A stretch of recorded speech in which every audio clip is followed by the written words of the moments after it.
An Ottawa woman wants more accountability after she says she was again refused a ride with Uber because of her guide dog. Shelby Travers is blind and says discrimination like this, which is against the law and Uber's policy, has happened to her nearly a dozen times in a year and needs to stop. Forward. Shelby Travers and her guide dog Francis go everywhere together. Left.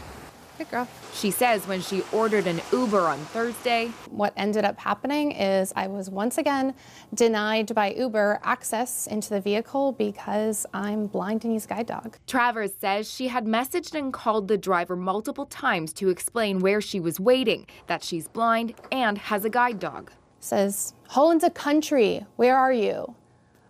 Which at that point I just felt like I was being mocked because Holland is a street. When the driver did eventually find her, she says she didn't even have a chance to get in.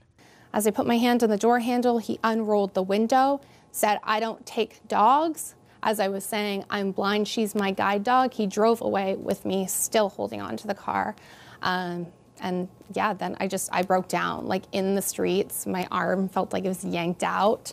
In a statement, Uber says it is upset by the experience described and that driver partners who use the Uber app agree to accommodate riders with service animals and comply with all accessibility laws. This is a bigger issue than just Uber. This goes into accessibility legislation and a mentality of people with guide dogs. Travers has received a refund for the trip she didn't actually take, an apology, and was told an investigation is underway. And I was kind of given that, language of it is possible that we will take actions against this driver. It could be the appropriate action to take him off the roads.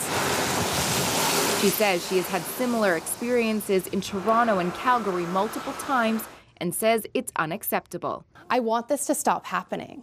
I want the lives of people who are blind to be respected. We rely heavily on different forms of transit because we cannot drive. Uber says it's going to look into this further. Its own policy says a driver could lose their job if they engage in discriminatory conduct.